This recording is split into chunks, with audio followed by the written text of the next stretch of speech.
kicking off my audio tests with the brand new to me Lark M2S from Hollyland.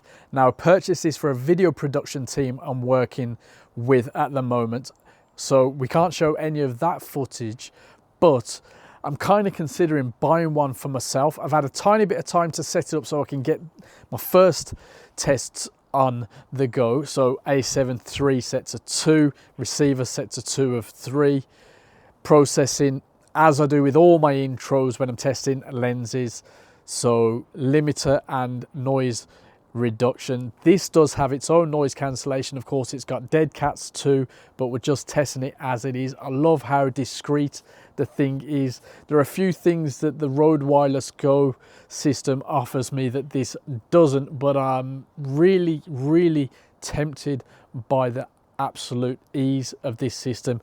Ease, he says. I've only just started testing, but I'm fairly confident that I might be buying one for the channel.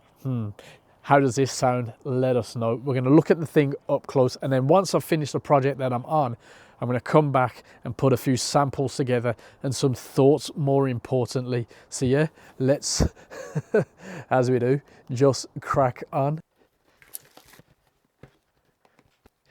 Okie dokie, we are here for you. Packing list, warranty, etc. We'll get to you. Little tab below here to reveal silica gel down there. Let's get all this out of the way. Let's get you in the middle. Let's see what's in this nice little bag.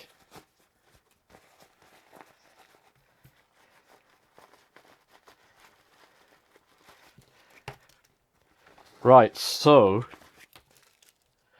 cable for connecting to the camera, 2 rings, USB-C cable. In here we have, this is one of the other cables, let's see, we'll get there eventually.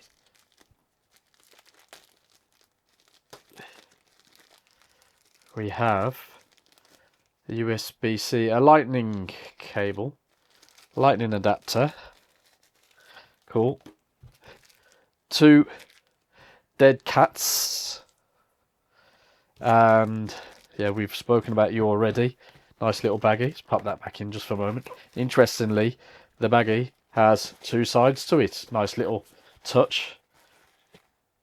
Cool, right, and this is what we're really interested in seeing, just how small and compact everything seems to be.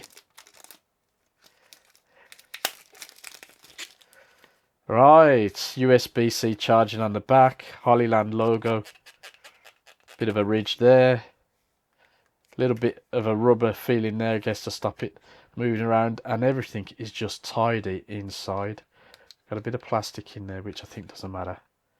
Beautiful. So we've got the USB-C receiver.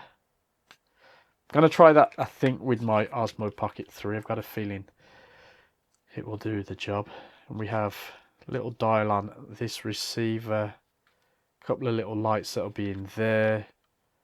On off, let's see if it's got power. There we go, so we've got a couple of lights there. And charge up there, and of course it will charge with this. Let's take this off so it can charge in the case, he says. So that'll charge in the case. Little light to tell me what's going on. It's very dinky. Everything moves, but this is what we're really wanting to check out. Look at this. Now this is what it's all about, this side. Let me just see how much we've got to play with. Not too bad. Wonder how long that will last over time. It says titanium clips. A lot of this, I swear the test is, 6 months to a year. But I kind of like that. It's kind of cool. Can they be charged without the box? They cannot. Let's reveal the charging connections. There's a little button on the side too. Get there eventually. stuck to me. So that is really cool, really dinky. And there is, look at that. I mean, what do we need to say? There's a whole bunch of stats. I think 300 foot line of sight, advanced ENC, 48 kilohertz, 24-bit, all that boring stuff. But we just want to know how it fares. Will this actually replace my road kit? Testing on the Fujifilm X-T4, I've actually gone to minus 30 dB on the camera, 2 on the receiver, and the mic is there.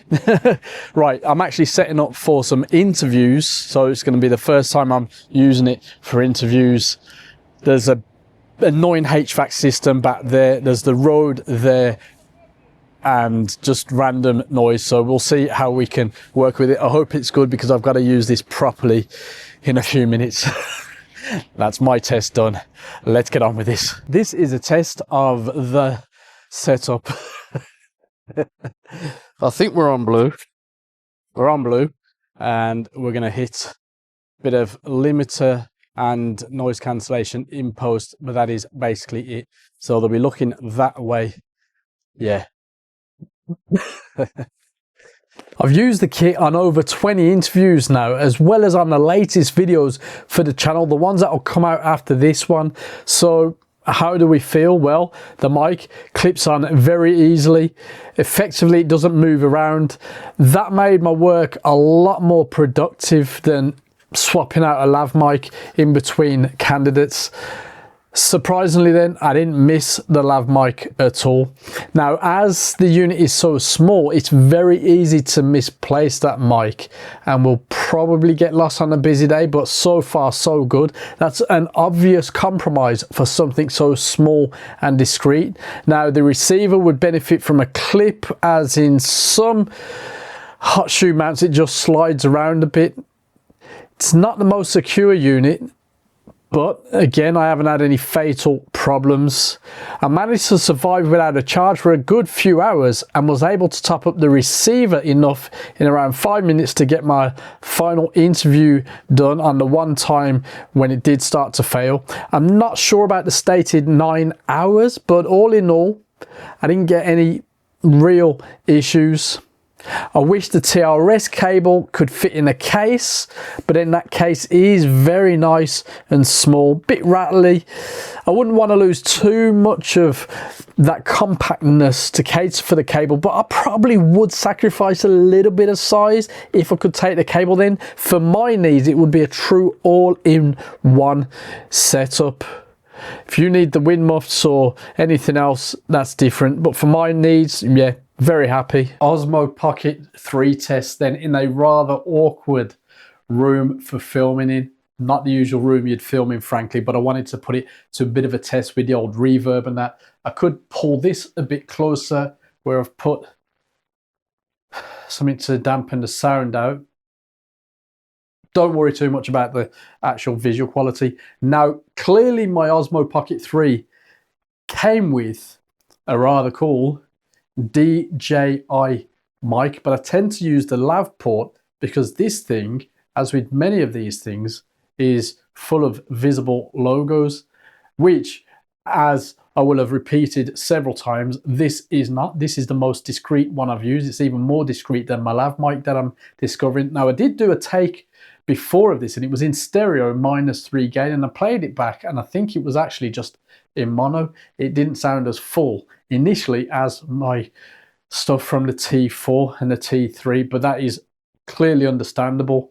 This should be tweakable and very workable. Now, obviously, our good old DJI Mic 2 is a plug and play affair. No receiver needed, or in fact supplied, because I did want to employ this on my T4s on a project, but this does require that piece that comes in the kit that you saw before. I can't show you now because it's currently plugged into the back. Now, interestingly, if I were to hold this thing now, that would be between my fingers, giving an extra point of contact. You know, nothing too heavy, but just a nice extra bit of contact for the grip. So that was a nice side.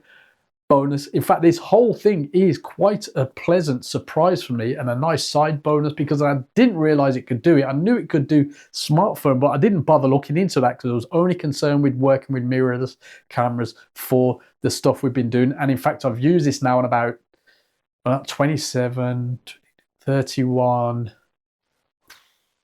probably by the point of counting, more than 31 interviews, and it's so good for just swapping and changing. Now, I'm on a break briefly, so I thought I'd see how it sounds on the Osmo Pocket 3, so that's what we're doing. Now, of course, having to carry that receiver is more than, you know, before with this thing. However, I can literally just pop it into the case. I don't know if you can see that, because I can't.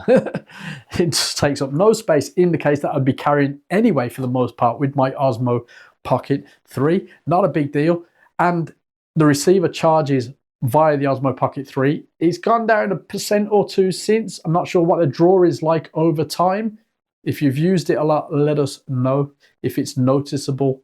Yeah, but these things are easy to charge up, and I've actually got the battery handle, whatnot, so I think for my use it will be perfectly fine. Now, of course, the mic itself has to be charged via the case, so if I was only to put the mic itself in there with the receiver, I'd have to rely on the length of time this would last, so that's a question, or just carry the case. I think if I took a couple of things out of here, not sure what I can yet, I might be able to get the case in there, but I think it'd be separate. But yeah, nice little bonus that. In fact, the price has gone down by £10 since we bought the kit for the team. So I am edging towards that purchase. However, I am getting the Lark Max 2 sent to me for a change. This kit was bought, sent to me for review. But I've got a feeling that although that is a higher level kit, it's not as discreet as this. And this might be just enough for me. Things to think about. I'm also getting the Pyro 5, but that's a whole different story. Yeah. Onwards. Clearly, I've been testing and using this for my needs, so I haven't included a noise cancellation test. It works well. It's a bit awkward to use. I don't care about the maximum distance. Again, thoroughly tested in my use cases to see if I'm going to buy it. But I did think I'd look at the app, and it turns out you do need to plug it into a device like a smartphone to access certain settings that you otherwise can't change. So here's me looking at the app. I apologize that it's not full screen. Whatever, here it is. When you connect the receiver to the phone and have the Hollyland app installed, you can access a few more functions. You can see the battery levels there, you can see the mic levels. Normally it would be there, but as I'm recording the screen, it's decided to not show it. Let's just pretend they're bouncing up and down. Phone speaker, noise reduction, which would be the setting it would start up at. Volume adjustment, I've just had to drop it from the default, which strangely there's more volume adjustment in the phone than there is when you use it on the camera. You have 3 volume adjustments, but this is what you've got to play with in the phone. So I've dropped it to 3. Stereo, I've changed schedule power off to never. We'll have to keep an eye on that. I just don't want to risk it going off on a long shoot. Indicator light switch, custom functions. At the top, your version information, you can check for updates, and you can check the user manual there. This whole section has been filmed with the Panasonic G9 and the mic. Just for variety, we've seen the T4, the G9. I've been using it on the E5, but I don't think I'll include it in this clip.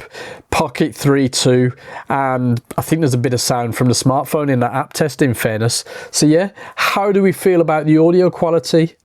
The up close section was the only section in this whole video that wasn't filmed with this mic. It was filmed with my go-to Rode Wireless Go 1 and lav mic, and if you've been watching for the last, I think, 6 years or so, that's been my main mic setup. 6 years of Surface is actually pretty respectable in this day and age.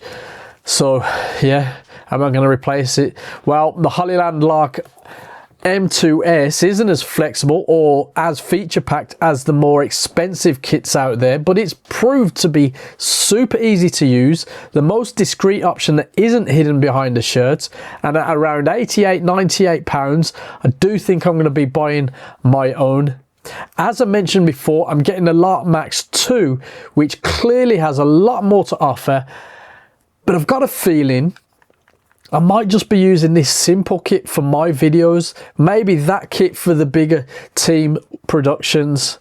What do you think? I'll see you in the comments section.